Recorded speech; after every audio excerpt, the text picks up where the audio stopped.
Bonjour, j'espère que vous allez bien. Moi, je vais super bien.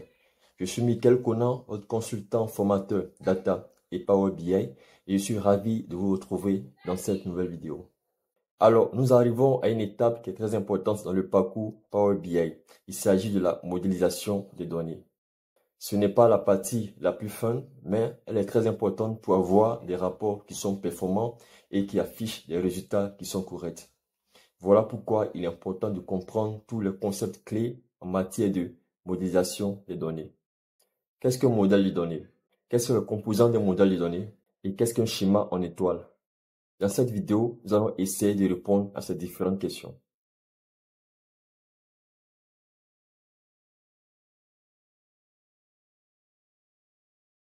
Pour la création de votre rapport Power BI, il est rare d'importer une seule table. En général, vous allez importer plusieurs tables provenant éventuellement de différentes sources de données, comme de fichiers Excel, de bases de données, de services cloud. Le modèle de données permet de combiner ces données provenant de différentes sources en définissant les relations entre elles afin de créer une source de données qui est unifiée. La création de cette source de données unifiée est nécessaire et même cruciale pour que vos rapports et visualisations produisent des résultats qui sont corrects. Considérons par exemple le visuel suivant qui donne le nombre de formations réalisées par formateur.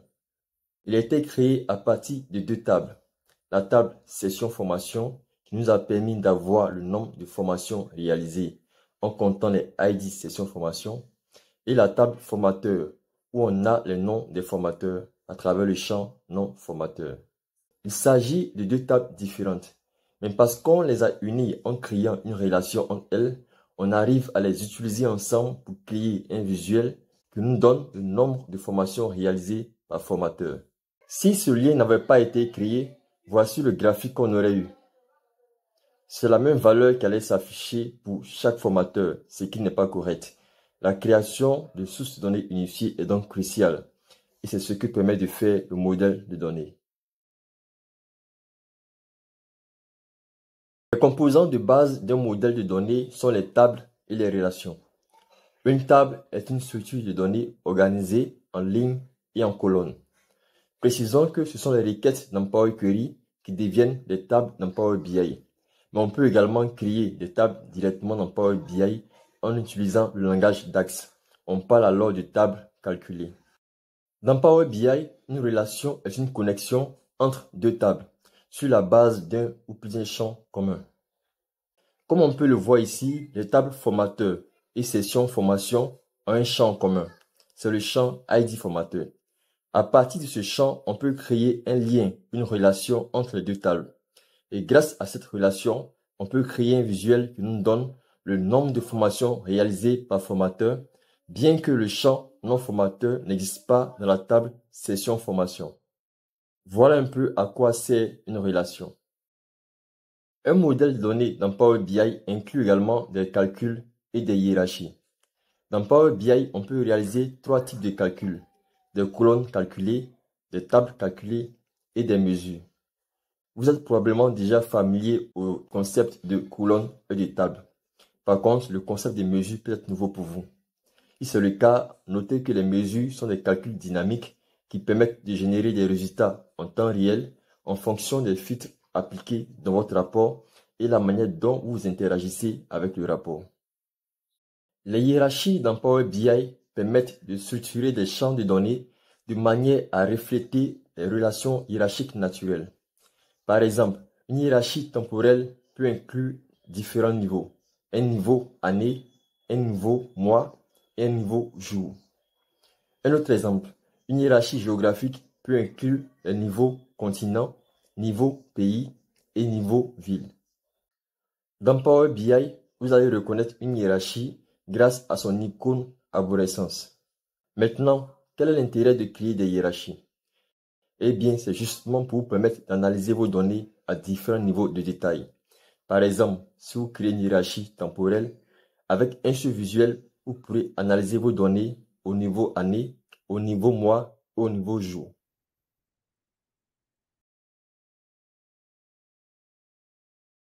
Si vous chargez des tables depuis Power Query vers Power BI et que vous allez dans la vue modèle, vous allez constater un certain désordre au niveau de l'organisation de vos tables. Un schéma en étoile est une approche de modélisation des données qui permet d'organiser vos tables de sorte à minimiser ce désordre. Il y a 3 choses qu'on peut dire sur le schéma en étoile. Numéro 1.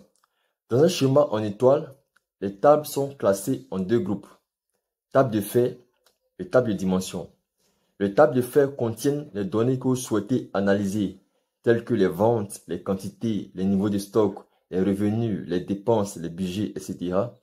Et les tables de dimensions contiennent des informations sur les axes d'analyse. Par exemple, les informations sur les clients, les produits, les fournisseurs, les pays, les départements, c'est-à-dire les axes selon lesquels vous souhaitez analyser vos données. Si vous souhaitez par exemple analyser les ventes par pays, les données analysées ce sont les ventes et l'axe d'analyse c'est pays.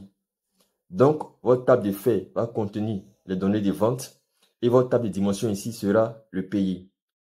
Deuxième chose qu'on peut dire sur les schémas en étoile, c'est qu'au niveau de la disposition visuelle des tables dans la vue modèle, dans un schéma en étoile, les tables de faits sont placées au centre du modèle et les tables de dimension autour des tables de faits de sorte à former une étoile.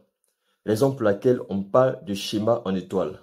On a une table de faits qui forme le centre de l'étoile, tandis que les tables de dimension qui sont liées à la table de faits représentent les extrémités ou les branches de l'étoile.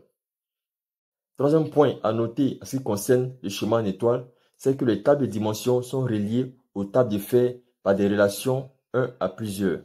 Les tables de faits sont du côté plusieurs et les tables de dimension sont du côté 1 de la relation.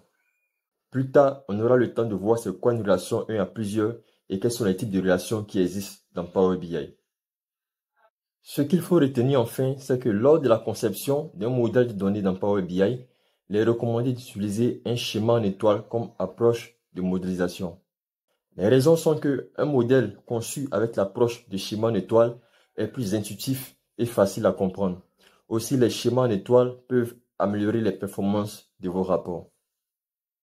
Nous sommes au terme de cette vidéo et j'espère encore une fois que vous avez apprécié le contenu.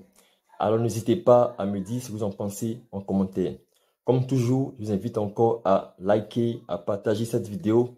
Et si vous désirez augmenter votre puissance avec la BI, une chose à faire, abonnez-vous et activez la cloche de notification pour ne rien manquer de mes prochains contenus. Sur ce, je vous dis à très bientôt pour du nouveau contenu.